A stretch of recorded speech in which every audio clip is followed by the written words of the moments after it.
Sa huling araw ng ating simbang gabi, ngayon din ang huling linggo, ika-4 na linggo ng Adbyento. Kaya sisindihan natin ang ika-4 na kandila na sumasagisag sa pag-ibig. Hilingin natin na lagi tayong mamangha sa dakilang pag-ibig ng Diyos sa atin at tularan natin ang kanyang kamangha-manghang pag-ibig. Manalangin tayo. Ama, sa nalalapit na pagtatapos ng paglalakbay namin sa panahon ng Adbyento, sinisindihan namin ang kandila ng pag-asa, kapayapaan at galak, at ngayon ay sinisindihan namin ang kandila ng pag-ibig. Mamangha nawa kami sa dakilang pag-ibig mo sa amin. Mamangha kami kung paano sa dakilang pag-ibig mo niligtas at tinubos mo kami.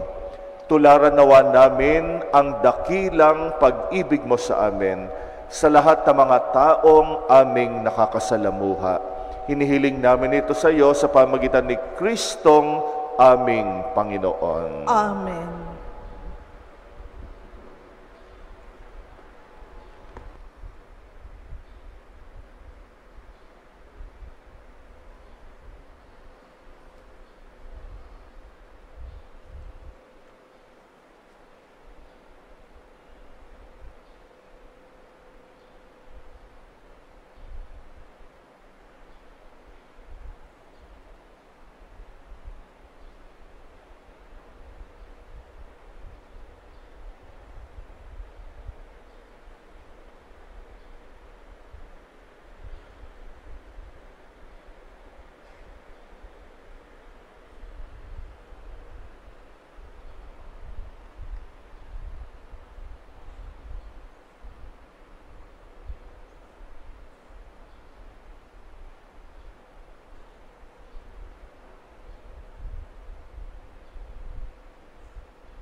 Huling kandila, kaya may konting effort. Simulan natin ngayon ang ating pagdiriwang sa ngalan ng Ama at ng Anak at ng Espiritu Santo. Amen. Ang pagpapala ng ating Panginoong Jesucristong pag-ibig ng Diyos Ama at may pagkaisa ng Espiritu Santo naway sumainyong lahat. At sumaiyo rin. Mamayang gabi ay Pasko na.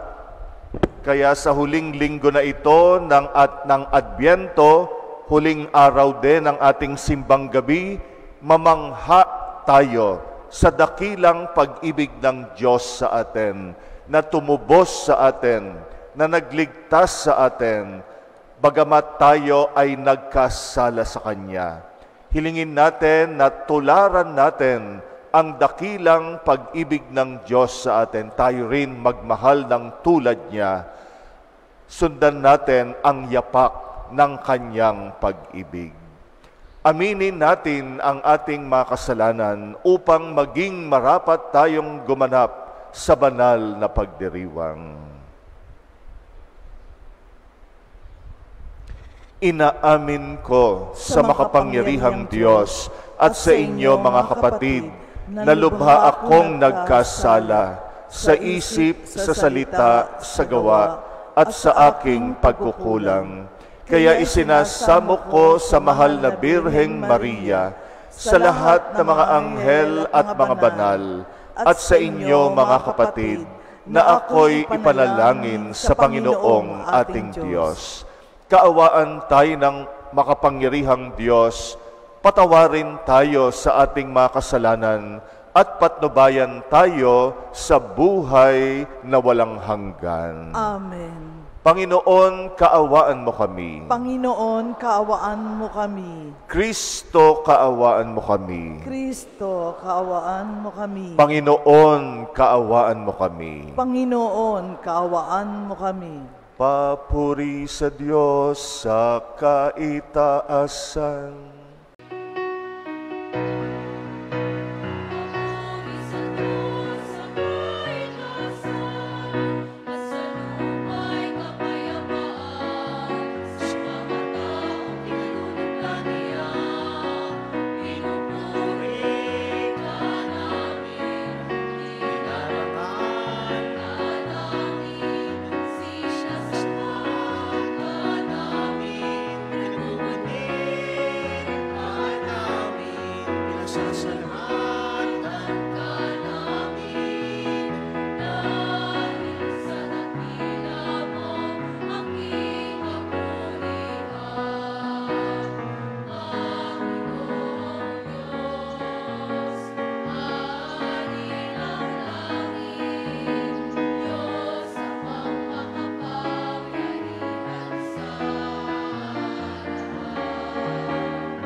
Manalangin tayo.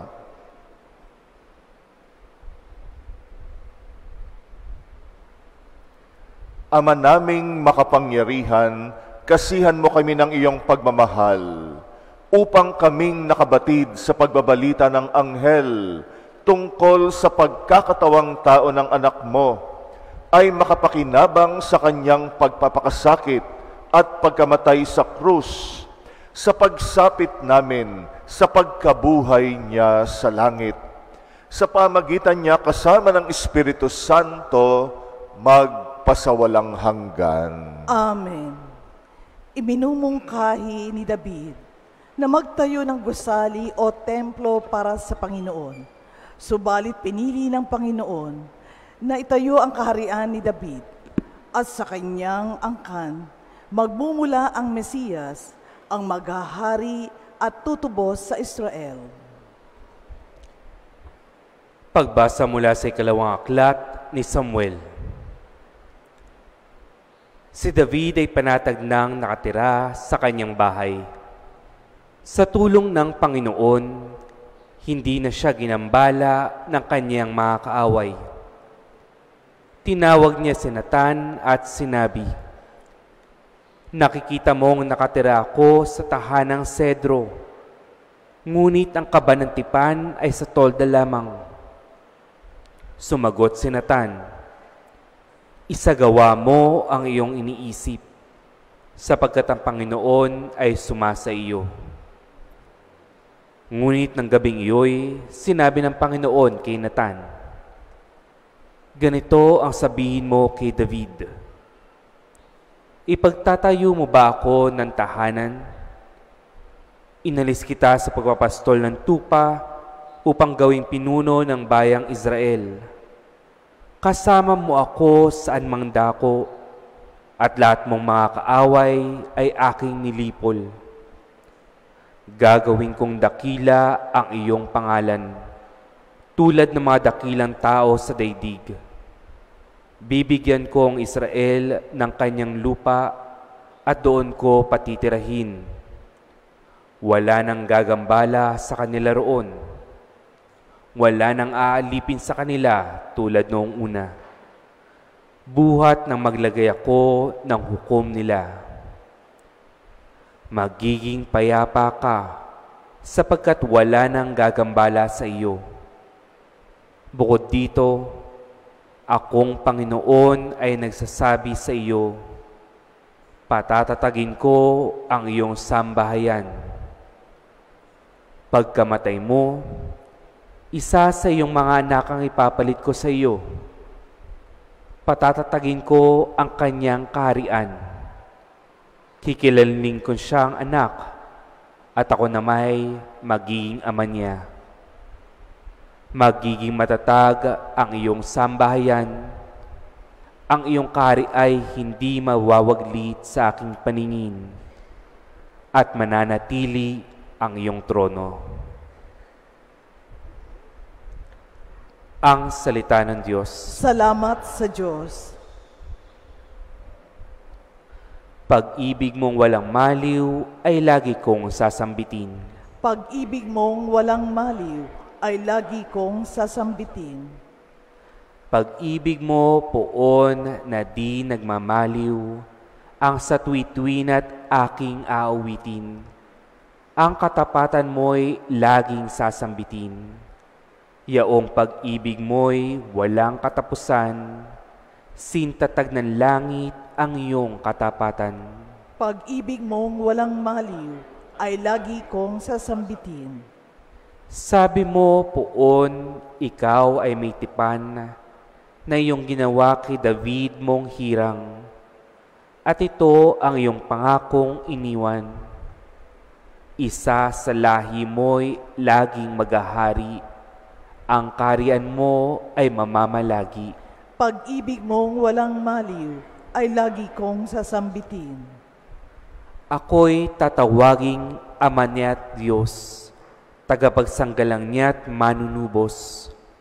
Ang aking pangako sa Kanya'y iiral, at mananatili sa Kanya ang tipan. Pag-ibig mong walang maliw ay lagi kong sasambitin. Ang planong pagliligtas ng Panginoon ay nakakubli sa mahabang panahon. Ngayon ay nahihayag sa pagdating ni Hesukristo. Ito ay binigyag hindi lamang sa hinirang na bayan, kundi pati na rin mga pagano. Pagbasa mula sa sulat ni Apostol San Pablo sa mga taga-Roma. Mga kapatid, purihin ang Diyos na makapagpapatibay sa inyo sa pamamagitan ng mabuting balita tungkol kay Hesukristo na ipinangangaral ko sa inyo. Ang mabuting balitang iyan ay isang hiwaga na nalihim sa loob ng mahabang panahon, at sa utos ng walang hanggang Diyos ay nahayag ngayon sa mga hentil upang sila'y manalig at tumalima kay Kristo. Ang lahat ng iyan ay ayon sa mga sulat ng mga propeta. Sa iisang Diyos, ang marunong sa lahat, sa Kanya iukol ang papuri magpakailanman sa pamamagitan ni Hesukristo. Amen.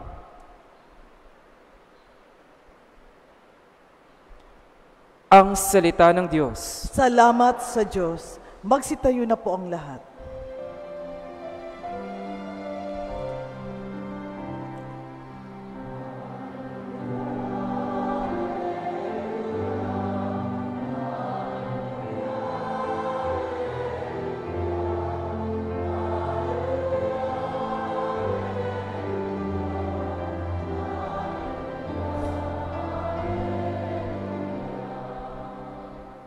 Narito ang lingkod ng Diyos, maganap nawa ng lubos ang salita mong kaloob.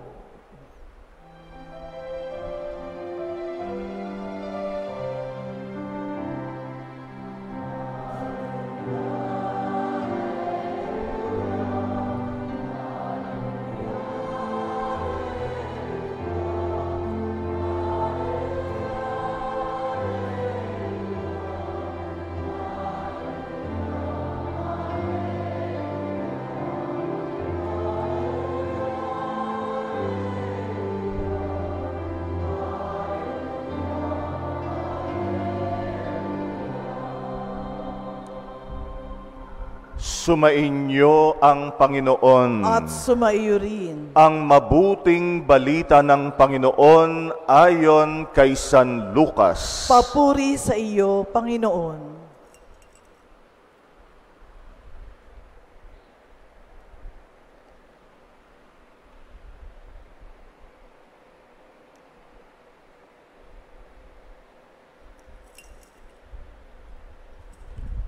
Noong panahong iyon, ang Anghel Gabriel ay sinugo ng Diyos sa Nazaret, Galilea, sa isang birhen na ang pangalay Maria.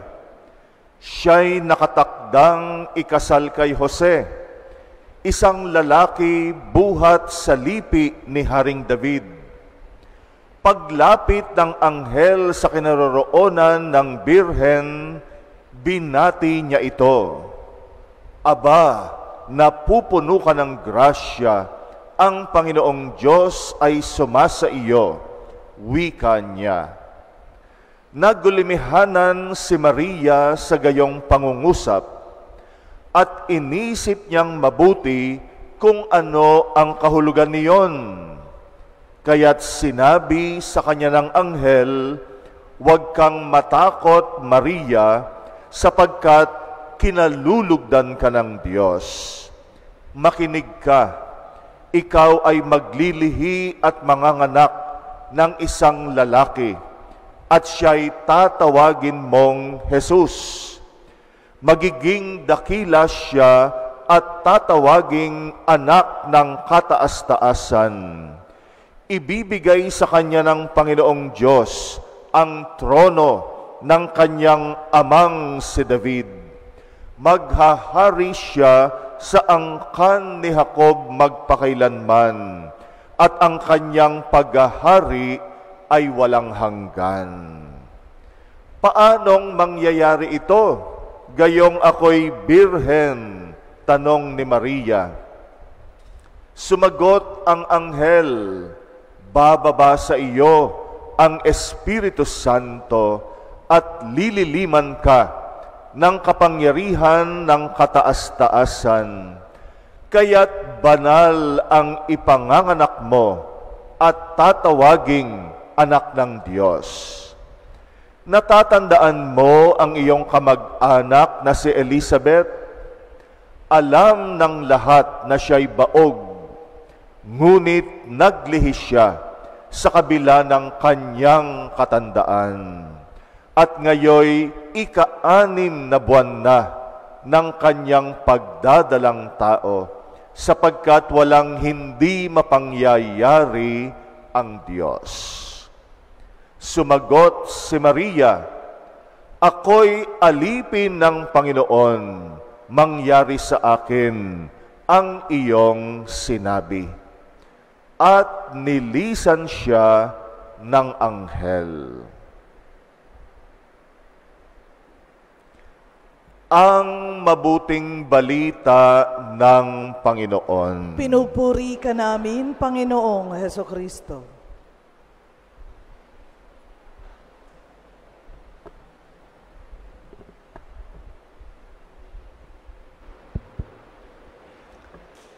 Pambihirang umaga sa inyong lahat. Sisters, pambihira. Anong ibig sabihin ng pambihira? Mula sa salitang bihira, meaning rare. Dahil bihira, ito'y extraordinary, exceptional, kahanga-hanga, kamangha-mangha. Ayan ang kahulugan ng pambihira. Pambihira ang umaga na ito, at hindi lang ang umaga na ito, yung siyam na mga umaga at siyam na mga araw ng simbang gabi, talagang pambihira. Exceptional, special, extraordinary. Kasi lagi tayong puno sa pagmimisa natin. Kayo ang dahilan, kaya pambihira ang mga umagang ito. Kaya palakpakan ninyo ang inyong sarili.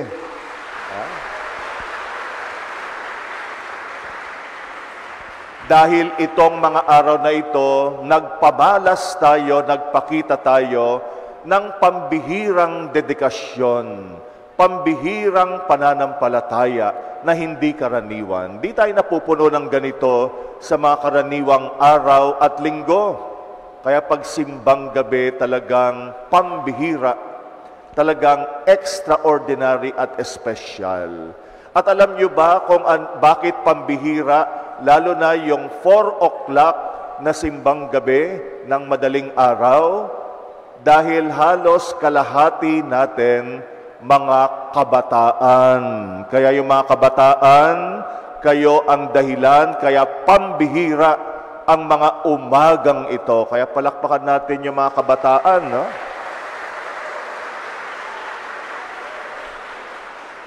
Kasi hindi ko kayo nakikita linggo-linggo. Pero sana mas makita ko kayo ng mas madalas, lalo na sa ating banal na misa.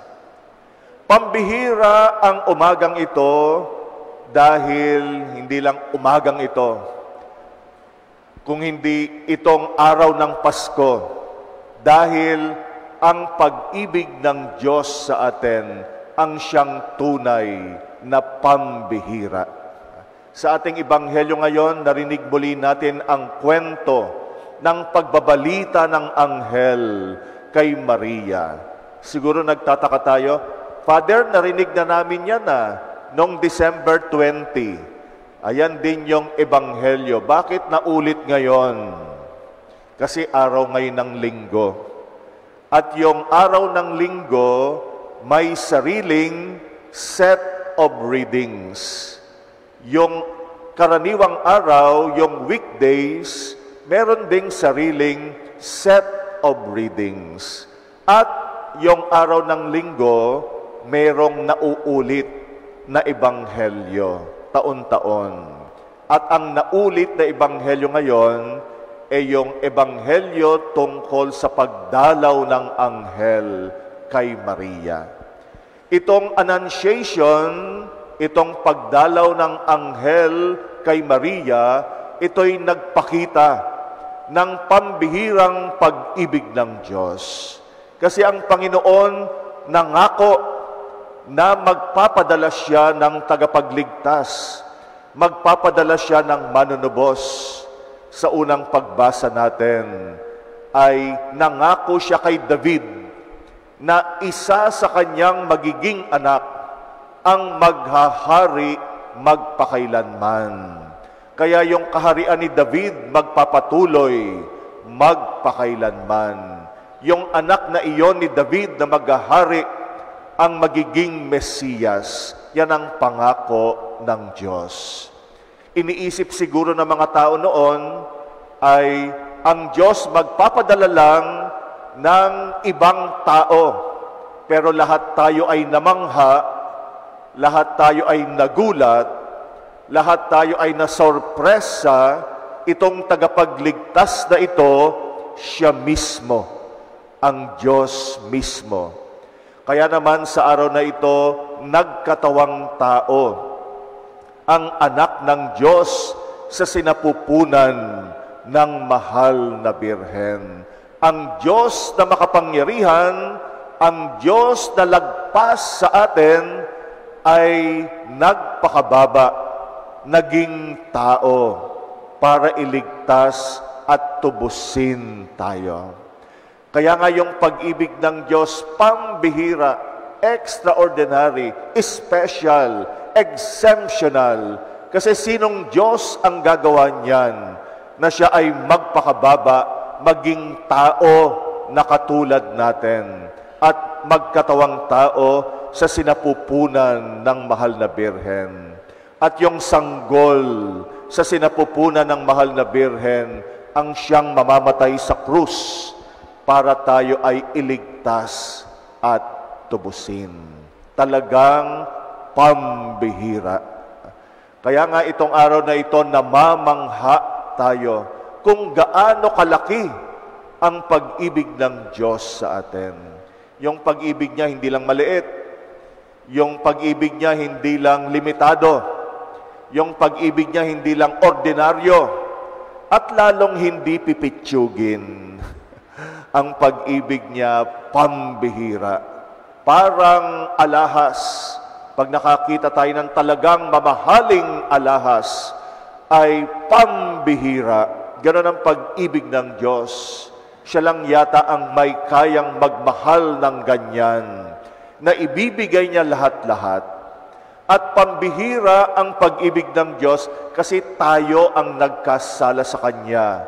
Pero siya pa ang nagplano para tayo ay makabalik sa Kanya. Siya na yung sinaktan natin, pero siya pa rin ang gumawa ng paraan. Makabalik tayo sa Kanyang grasya, sa pamagitan ni Jesucristo, yung Kanyang pagkakatawang tao. Tayo, pag tayo ang nasaktan, naku, tayo pa ba ang gagawa para makipagbate sa kaaway natin? Hinding-hindi. Siya ang lumapit. Siya ang gumawa ng paraan para maglubag ang ating loob na nasaktan. Pero hindi, ang Diyos kakaiba, kaya nga pambihira. Dakila ang ginawa niya, exceptional, na siya na ang nasaktan, siya na ang ginawa ng kasalanan, pero siya pa ang gumawa ng daan ng ating kaligtasan. Ngayong Pasko, ito ang hamon sa atin. Gumawa tayo ng isang bagay na pambihira. Magpakita tayo ng isang gawaing pagmamahal na pambihira. Hindi lang yung karaniwan mong ginagawa tuwing Pasko. Hindi lang yung ordinaryo mong ginagawa araw-araw. Gusto nating maging espesyal ang Pasko, gumawa ka ng isang bagay na pambihira. Ano kaya yon? May kanya-kanya tayo na paraan para magpakita ng pambihirang pagmamahal. Kaya isipin mo, ano pa yung hindi mo ginagawa ng karaniwan? Ano yung hindi mo ginagawa ng ordinaryo? Baka marami sa atin ay, yun na nga, kung may mga kaaway tayo, hindi naman ordinaryo na tayo ang lalapit sa kaaway natin. Pero kung gusto mong maging pambihira ngayong Pasko, makipagbati ka sa kaaway mo at ikaw ang pumunta sa kanya. Kahit siya pa ang nagkasala. Ikaw ang gumawa ng daan para magkasundo kayo. Yan ay kung gusto mong maging pambihira. Kung ayaw mo, hintay mo na lang siyang lumapit. mamuti ang mata mo. Kaya bibilang ka ng panahon na magkaaway kayo. Pero gusto mong maging extraordinary ngayong Pasko, ikaw ang magpakumbaba, katulad ng Diyos, nagpakumbaba. Ikaw ang lumapit. Tanggapin ka o hindi tanggapin, ang mahalaga, ikaw yung gumawa ng isang bagay na pambihira. Pag Pasko, ordinaryo na tayo ang tumatanggap. Kaya pag Pasko, umaasa tayo, makakatanggap tayo ng mga regalo. Yan ang ordinaryong Pasko. Pero gusto mong maging pambihira ang Pasko mo? Isang hamon. Yung mga ibinigay sa iyo, ibigay mo rin sa iba. Kaya ba natin gawin yan? O kung hindi man lahat, malaking bahagi ng matatanggap natin, pwede nating i-share. Lalo na sa mga taong mas nangangailangan. Tumanggap ka ng pera bilang pamasko, o marami sa atin naghihintay na pamaskuhan. Kaya magkakaroon tayo ng pera ngayong Pasko. Pero kung gusto mo maging pambihira, yung perang regalo na matatanggap mo, wag mo lang ubusin sa sarili mong pangangailangan. Mag-isip ka ng matutulungan. Mag-isip ka na pwede mong pagbahaginan ng regalong perang matatanggap mo kasi mas kailangan niya. Baka yung kapatid mo, walang pantuition. Baka pwede kang makadagdag.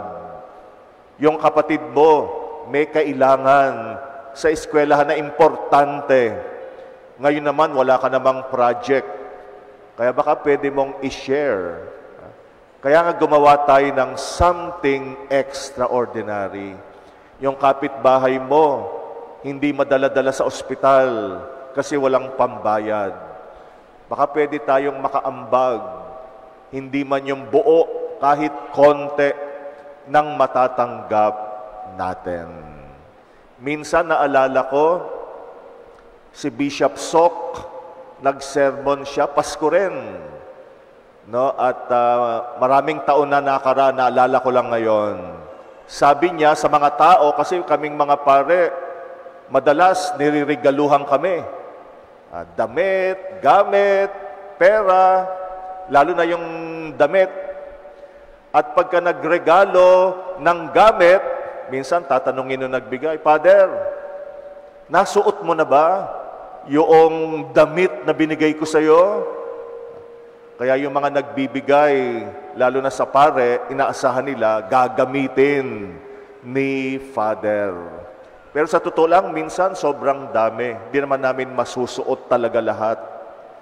Yung iba, maliit, kala nila slim ako. Pero mataba, hindi kasya. Kaya naman, sabi ni Bishop Sok, huwag sasama ang loob nyo pag nalaman ninyo na yung binigay nyo ay ibinigay din namin sa iba. Yung talagang kailangan ng damit na yon. Lalo na pag hindi naman talaga kasya sa amin, anong gagawin namin? Magpapapayat? Minsan hindi naman talaga kasya. Pero para maging makabuluhan yung regalo na yon, ibahagi, i-share. No, kaya wag sasama ang loob. Father, nakain mo ba yung pinadala kong cake? Ay, oo, kumain lang ako ng kapiraso at ibinahagi ko na sa mga staff sa opisina. Di ko na pwedeng kainin yung buong cake.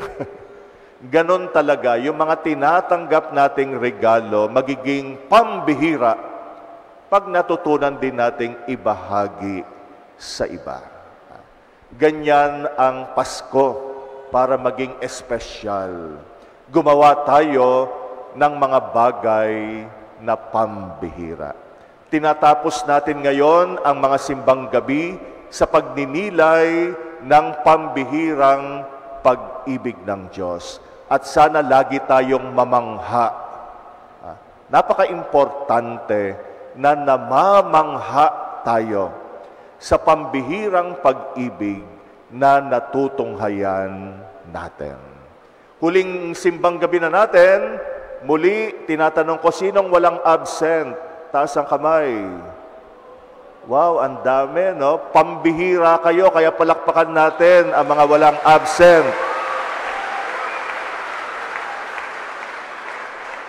Ikalawang tanong, sino ang may absent? Taas ang kamay. Huwag kayong mahiya. Pambihira din kayo. Na kahit kayo ay may absent, nandito kayo sa huling araw. At gawin nating pambihira ang pagsisimba natin sa pamagitan na maging regular ang pagsisimba natin. Kasi yan ang ating handog sa Panginoon. Walang linggo na hindi tayo magsisimba. Yan ang ipangako natin. Kung meron mang pambihirang bunga ang simbang gabi, simula ngayon, hindi na ako a-absent, lalo na pag-araw ng linggo. Kung wala namang importanteng dahilan. Pero na lang, kung may sakit ka siyempre, o nagkaroon ng malaking tungkulin, pero kung wala namang importanteng dahilan, maging regular at committed ang pagsisimba natin, ang pakikinig ng salita ng Diyos at ang pagtanggap natin sa Kanyang katawan. Kaya muli ay pagpalain tayo ng Diyos na nagmahal sa atin ng pambihira. At tayo naman, bilang pagpapasalamat sa Diyos, ipangako natin na magiging pambihira din ang pag-ibig at pananampalataya natin sa Kanya. Muli, palakpakan natin ang Panginoon.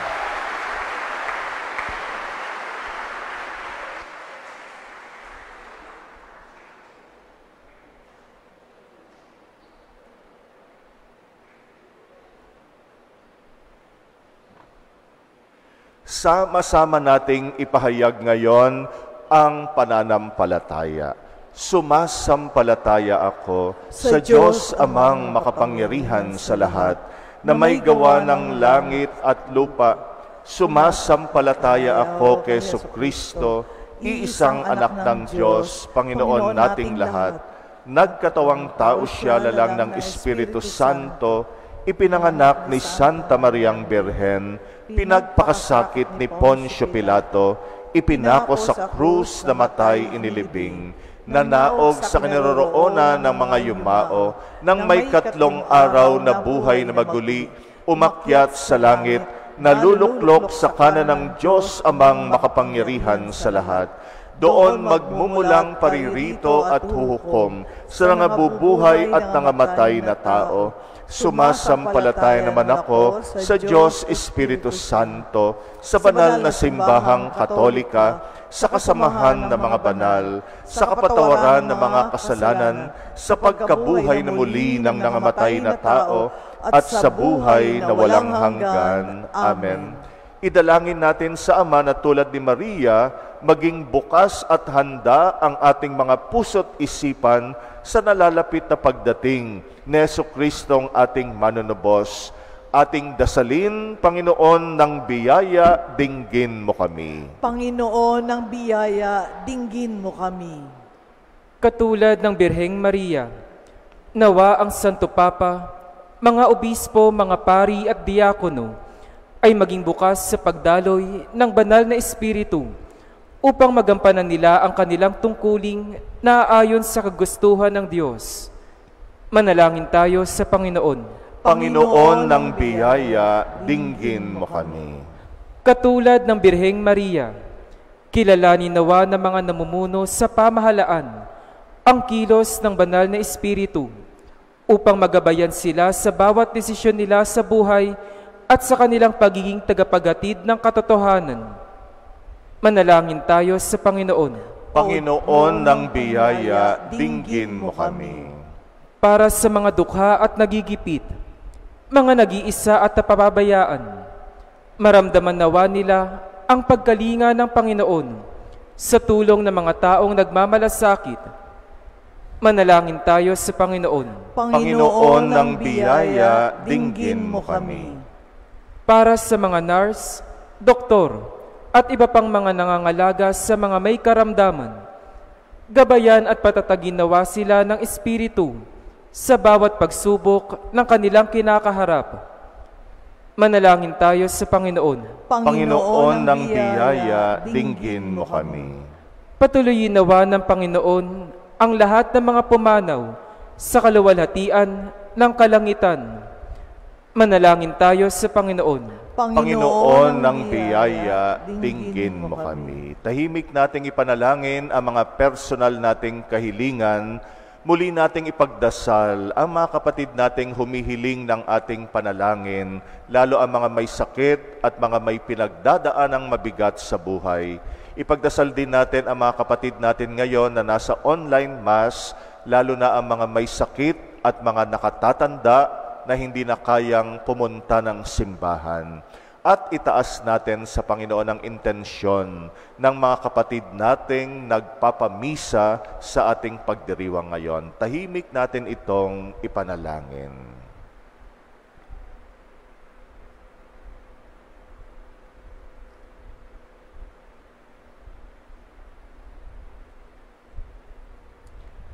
Panginoon, pambihira ang pag-ibig mo sa amin, kaya naman kami ay namamangha na nagpapasalamat sa iyo. Turuan mo kami upang kami rin ay maging pambihira sa aming pagmamahal sa iyo at lalo na sa aming kapwa. Ikaw na aming Panginoon, magpasawalang hanggan. Amen.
Magsitayo na po ang lahat.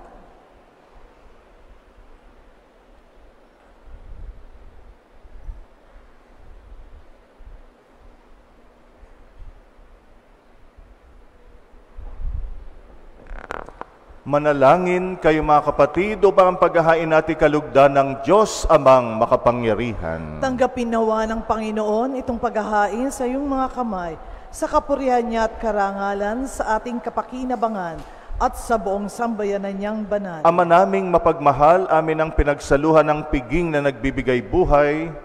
O Ama naming lumikha, ang mga alay naming nakahain sa iyong dambana ay pabanalin nawa ng paglukob ng banal na Espiritu na pumuspos sa sinupupunan ng mahal na Birheng Maria upang magdalang tao at magsilang sa iyong anak na siyang namamagitan magpasawalang hanggan. Amen. Sumainyo ang Panginoon. At sumayo rin. Itaas sa Diyos ang inyong puso at diwa. Itinaas na namin sa Panginoon. Pasalamatan natin ang Panginoong ating Diyos. Marapat na siya ay pasalamatan. Ama naming makapangyarihan, tunay ngang marapat na ikay aming pasalamatan sa pamamagitan ng Jesucristong aming Panginoon.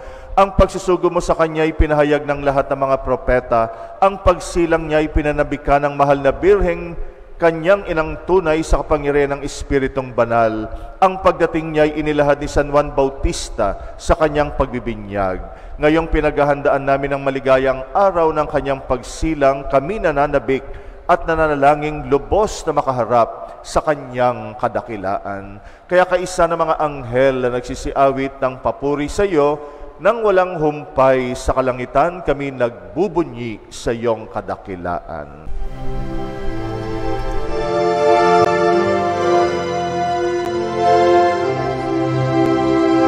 Santo, Santo, Santo, Panginoong Diyos makapangyarihan, napupuno ang langit at lupa ng kalwalhatian mo. Hosana sa kaitaasan, pinagpalang na paririto sa ngalan ng Panginoon. Hosana sa kaitaasan.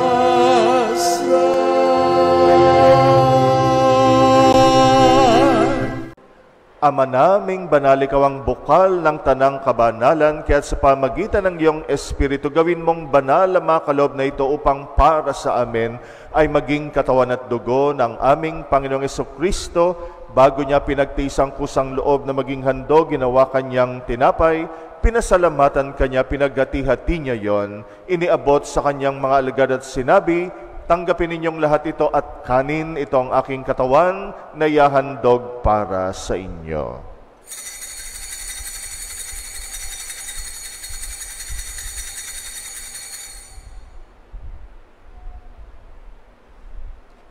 Gayun din naman nung matapos ang hapunan, hinawakan niya ang kalis, muli kanyang pinasalamatan, iniabot niyang kalis sa kanyang mga alagad at sinabi, tanggapin ninyong lahat ito at inumin, ito ang kalis ng aking dugo, ng bago at walang hanggang tipan, ang aking dugo na ibubuhos para sa inyo at para sa lahat. Sige, pagpapatawad ng mga kasalanan, gawin ninyo ito sa pag-alala sa akin.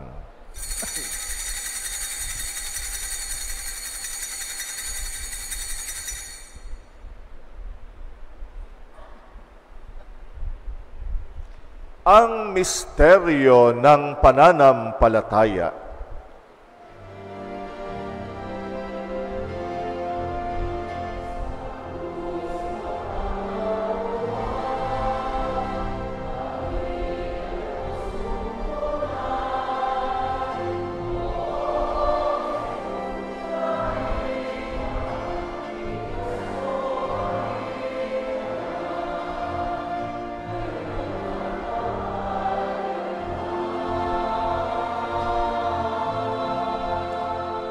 Ama, ginagawa namin ngayon ang pag-alala sa pagkamatay at muling pagkabuhay ng iyong anak at inaalay namin sa iyo ang tinapay na nagbibigay buhay at ang kalis na nagkakaloob ng kaligtasan. Kami nagpapasalamat dahil kami yung minarapat, tumayo sa harap mo para maglingkod sa iyo. Sinasamo namin kaming magsasalo-salo sa katawan at dugo ni Kristo ay mabuklod sa pagkakaisa sa pamagitan ng Espiritu Santo. Amalingapin mo ang iyong simbahang laganap sa buong daigdig. Puspusin mo kami sa pag-ibig kaysa ni Francisco na aming Papa at ni Jose na aming Obispo at ng Tanang Kaparian. Alalahanin mo rin ang mga kapatid naming nahimlay na may pag-asang sila'y muling mabubuhay. Gayon din ang lahat ng mga pumanaw. Kawaan mo sila't patuloyin sa iyong kaliwanagan. Kawaan mo at pagindapatin kaming lahat makasalo sa iyong buhay na walang wakas, kaysa ng mahal na Birheng Maria na ina ng Diyos, ng kabiyak ng puso niyang si San Jose, kaysa ng mga apostol at ang lahat ng mga banal na namuhay dito sa daigdig ng kalugod-lugod sa iyo, maipagdiwang nawa namin ang pagpupuri sa ikrarangal mo sa pamagitan ng iyong anak na aming Panginoong Hesukristo. Sa pamamagitan ni Kristo, kasama niya at sa Kanya, ang lahat ng parangal at papuri ay sa Diyos samang makapangyarihan, kasama ng Espiritu Santo, magpasawalang hanggan.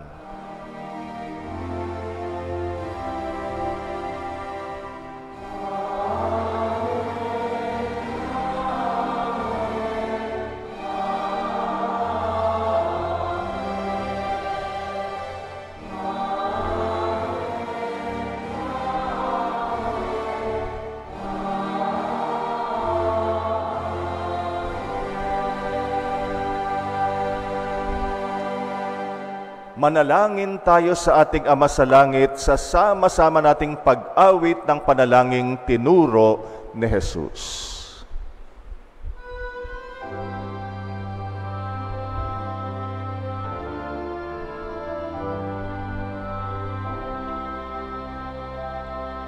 Ama namin, sumasalangit ka, sambahin ang ngalan mo, mapasa amin ang kaharian mo, sundin ang loob mo dito sa lupa para nang sa langit. Bigyan mo kami ngayon ng aming kakanin sa araw-araw at patawarin mo kami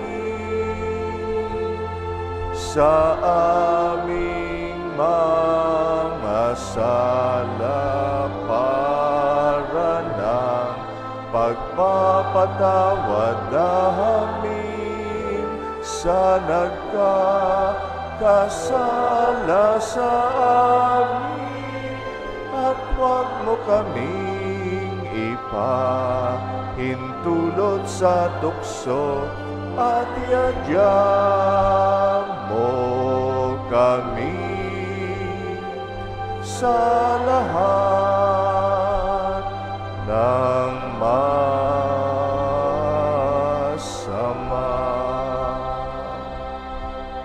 hinihiling namin kami yadya sa lahat ng masama, pagkalooban ng kapayapaan, araw-araw, iligtas sa kasalanan, ilayo sa lahat ng kapahamakan, samantalang aming pinananabikan ang dakilang araw ng pagpapahayag ng tagapagligtas naming si Jesucristo. Sapagkat iyong kaharian at ang kapangyarihan at ang kapurihan, magpakailanman. Amen. Panginoong Jesucristo, sinabi mo sa iyong mga apostol, kapayapaan ang iniiwan ko sa inyo, ang aking kapayapaan ang binibigay ko sa inyo. Tunghayan mo ang aming pananampalataya, huwag ang aming pagkakasala. Pagkalooban mo kami ng kapayapaan at pagkakaisa ayon sa iyong kalooban, kasama ng Espiritu Santo, magpasawalang hanggan. Amen. Ang kapayapaan ng Panginoon ay laging sumainyo. At sumaiyo rin. Magbigayan kayo ng kapayapaan sa isa't isa. Peace be with you.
Narito ang ating Panginoong Jesucristo, ang katuparan ng pangako ng Diyos. Siya ang kordero ng Diyos na nag-aalis ng mga kasalanan ng sanlibutan. Mapalad ang mga inaanyayahan sa kanyang piging. Panginoon, hindi ako karapat-dapat na magpatuloy sa iyo, ngunit sa isang salita mo lamang ay gagaling na ako.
Manalangin tayo. Ama naming mapagmahal, sa aming pagsasalo sa banal na hain, lagi nawa naming madama ang iyong kagandahang loob upang kami magkamit ng kaligtasan pakundangan sa pagkakatawang tao ng iyong anak ngayong aming ginugunita, ang kanyang ina. Sa pamagitan din ni Jesucristo, kasama ng Espiritu Santo, magpasawalang hanggan. Amen. Sumainyo ang Panginoon. At sumayo rin. At pagpalain kayo ng makapangyarihang Diyos, Ama at Anak at Espiritu Santo. Amen. Tapos na ang ating misa, magpasalamat tayo sa Diyos. Salamat sa Diyos.